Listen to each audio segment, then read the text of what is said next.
News 18 India morning prime में बड़ी खबर आपको बता दें, लोकसभा चुनाव में बीजेपी प्रत्याशी अरुण गोविल मेरठ में आज अपना नॉमिनेशन फाइल करेंगे। यूपी के डिप्टी सीएम केशव प्रसाद मौर्य की मौजूदगी में अरुण गोविल नामांकन दाखिल करने पहुंचेंगे। नामांकन दाखिल करने से पहले बीजेपी उम्मीदवार अरुण गोविल का एक भव्य रोड शो भी होना है, जो शुभकामना बैंक्वेट हॉल शास्त्री नगर से शुरू होकर कलेक्ट्रेट तक जाएगा। शंख ध्वनि के साथ रामायण सीरियल के राम कचहरी पहुंचकर अपना नामांकन करेंगे। अमित पांडे मेरे सहयोगी इस वक्त अरुण गोविल के घर से ही हमारे साथ जुड़ रहे हैं। अमित, आज बेहद इंपॉर्टेंट दिन है अरुण गोविल के लिए। रामायण में भगवान राम का किरदार किया था और आज से अपनी सियासी पारी की एक तरह से कह सकते हैं औपचारिक शुरुआत होने जा रही है, जब नामांकन दाखिल करेंगे। क्या इस वक्त खबर आपके पास?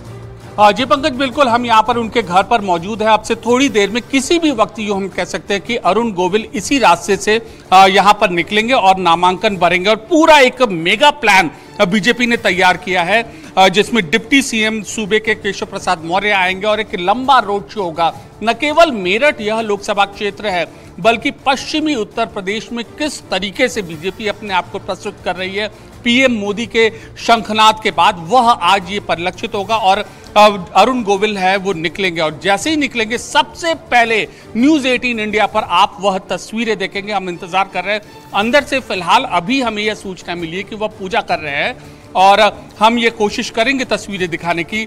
और ये पूरा रोड शो के जरिए अरुण गोविल के नामांकन के जरिए बीजेपी एक पावर पैक शो देना चाहती है। जी बिल्कुल, हम आएंगे आपके पास जब वो तस्वीरें आप दिखाएंगे। जैसा कि अमित पांडे बता रहे हैं कि कुछ ही देर में जब वो बाहर निकलेंगे, अरुण गोविल नामांकन के लिए जाएंगे, एक भव्य रोड शो भी होने वाला है, वो तस्वीरें आपको दिखाएंगे। फिलहाल आपका शुक्रिया अमित। और मेरठ में प्रधानमंत्री मोदी की रैली के बाद समाजवादी पार्टी ने इस सीट पर अब उम्मीदवार का नाम बदल दिया। अब अतुल प्रधान को टिकट दिया गया है। मेरठ सीट पर इससे पहले समाजवादी पार्टी ने भानु प्रताप सिंह को कैंडिडेट बनाया था। सूत्रों की माने तो भानु प्रताप के नाम के ऐलान के बाद स्थानीय कार्यकर्ताओं में नाराजगी देखी गई। ऐसे में अखिलेश यादव ने आखिरकार कैंडिडेट को बदलने का फैसला कर लिया। यूपी की मेरठ लोकसभा सीट पर दूसरे फेज में 26 अप्रैल को वोटिंग होनी है। जनता की नाराजगी तो ऐसे में अखिलेश यादव ने मेरठ में अपना कैंडिडेट ही बदल दिया। जबरदस्त तरीके से लोगों ने नाराजगी दिखाई और जो लोकल कार्यकर्ता हैं और भानु प्रताप के नाम के ऐलान जब हुआ था और ऐसे में फिर जब नाराजगी देखी गई तो अखिलेश यादव ने उम्मीदवार को बदलने का फैसला कर लिया। दूसरे फेज में 26 अप्रैल को यहां वोटिंग होनी है।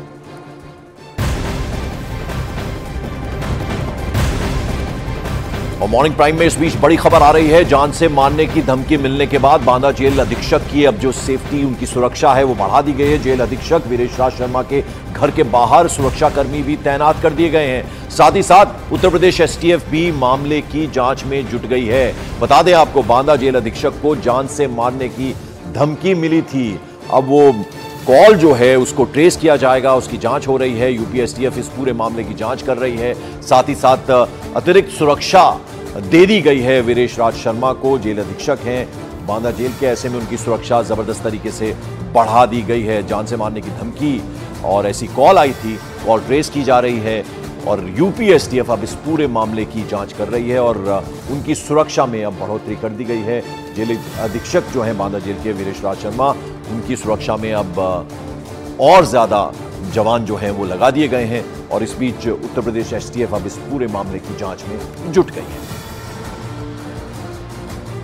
तो बड़ी खबर आपको बता दें, जिस तरह से बांदा के जेल अधीक्षक हैं, उन्हें जान से मारने की धमकी मिली थी और इसके बाद उनकी सुरक्षा में अब बढ़ोतरी कर दी गई है, उनकी सुरक्षा बढ़ा दी गई है। साथ ही साथ उत्तर प्रदेश एसटीएफ अब इस पूरे मामले की जांच करेगी। कॉल कहां से आया उसको ट्रैक किया जाएगा और आपको हम दिखा रहे हैं कि किस तरह से डॉक्टर वीरेश राज शर्मा, जब उन्हें जान से मारने की धमकी मिली तो अब उनकी सुरक्षा को बढ़ा दिया गया है और ज्यादा फोर्स लगा दी गई है और उत्तर प्रदेश एसटीएफ अब इस पूरे मामले की जांच करेगी।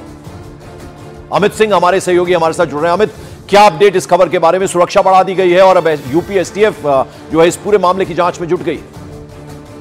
क्या बिल्कुल, देखिए जिस तरीके से जेल अधीक्षक वीरेश राज शर्मा को धमकी मिली थी, उसके बाद सुरक्षा बढ़ा दी गई है और एसटीएफ को इस पूरे मामले में जांच करने के लिए भी आगे फिलहाल जिस नंबर फोन आया था वो नंबर काम नहीं कर रहा है। ऐसे में आप देखा जाता है कि किसी ऐप के जरिए भी कॉल करके धमकी की गई है।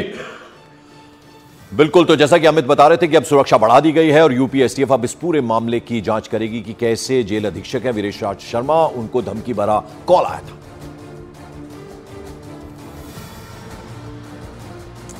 और मॉर्निंग प्राइम में अब बड़ी खबर आ रही है मध्य प्रदेश की राजधानी भोपाल से। यहां स्वास्थ्य राज्य मंत्री है नरेंद्र शिवाजी पटेल, उनके बेटे पर एक रेस्टोरेंट के मालिक और एक जर्नलिस्ट से मारपीट करने का आरोप लगा है। आरोप है कि मंत्री के बेटे अभिज्ञान पटेल ने अपने फ्रेंड्स के साथ मामूली विवाद में रेस्टोरेंट के बाहर पहले एक पत्रकार से मारपीट की और जब रेस्टोरेंट के मालिक ने इसका विरोध किया तो वो लोग उन पर भी टूट पड़े। आरोपी है अभिज्ञान पटेल और ये मंत्री हैं भोपाल में ये हुआ है मारपीट का मामला। मध्य प्रदेश सरकार में मंत्री हैं और उनके बेटे पर यह आरोप लगा है कि उन्होंने पहले तो एक पत्रकार के साथ मारपीट की और जब रेस्टोरेंट का मालिक है उसने विरोध किया तो वहां रेस्टोरेंट मालिक के साथ भी मारपीट हुई है।